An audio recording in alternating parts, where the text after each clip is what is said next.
Hi everyone, Chrissy here again from Been There, Lost That, here for today's Been There, Lost That University video on mindfulness.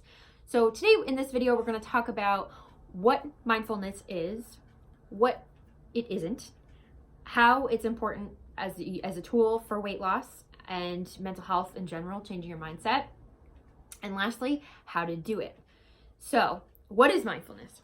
Mindfulness is a technique that a lot of people use in the therapy world, in the hypnotherapy world, to help people ground themselves in this moment right now.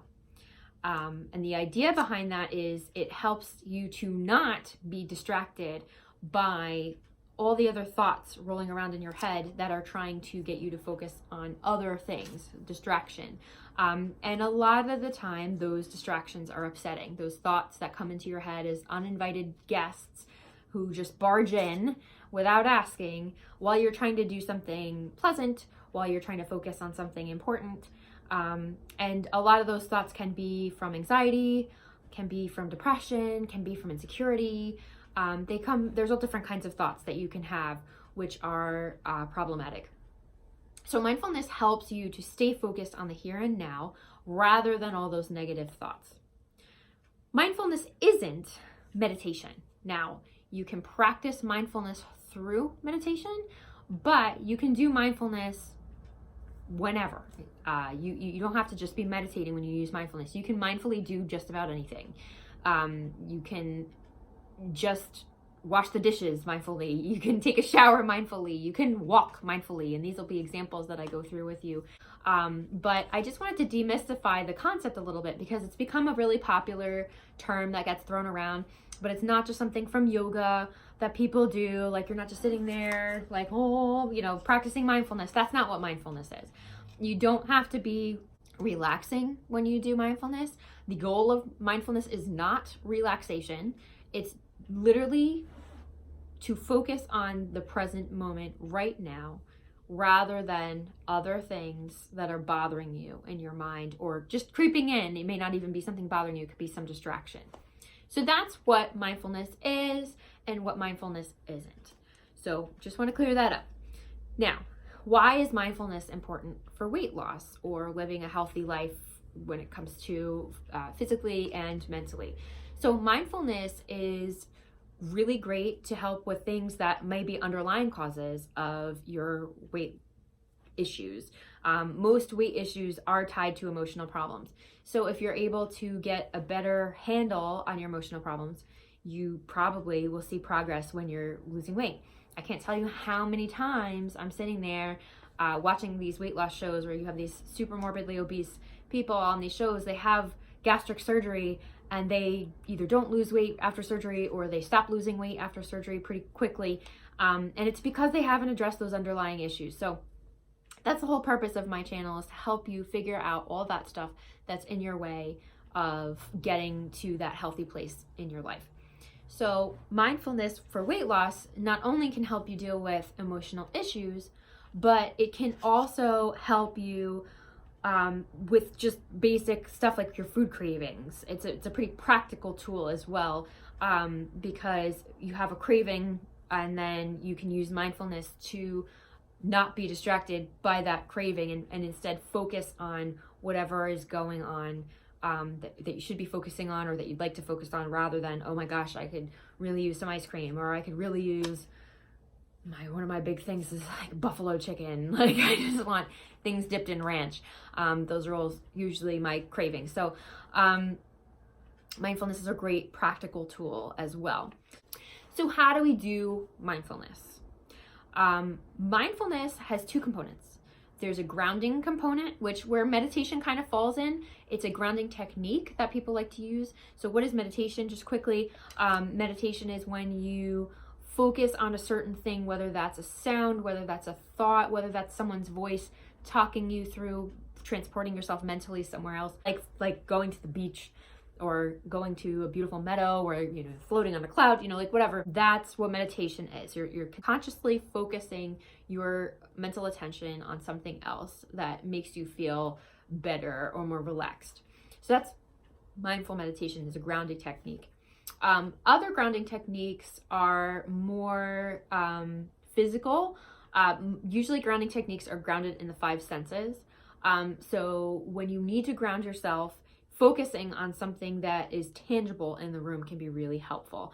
So with the sense of touch, a lot of times they will seek a bumpy surface or some sort of rough surface to touch, a fabric, Velcro is something they use with kids in school. A lot of the time they'll put that spiky end of the Velcro on your children's desks who may have sensory issues, because it helps them to ground themselves in the moment rather than getting distracted. Smell can be really helpful. I mean, essential oils are such a big thing right now.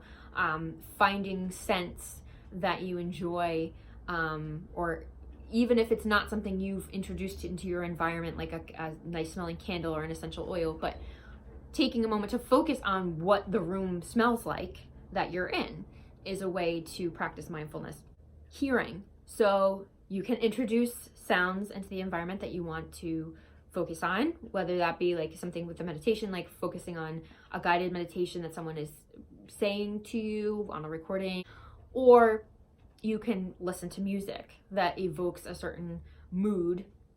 I have a whole nother video on the therapeutic qualities of music. You can also consciously focus on the sounds in the room that you're in that exist, that you have not introduced into the environment. So, if you're somewhere and you're finding yourself distracted, you can try and listen to the sounds individually. So you can notice, oh, I hear a car driving by, or I hear the clock tick tock, which you may hear on this video.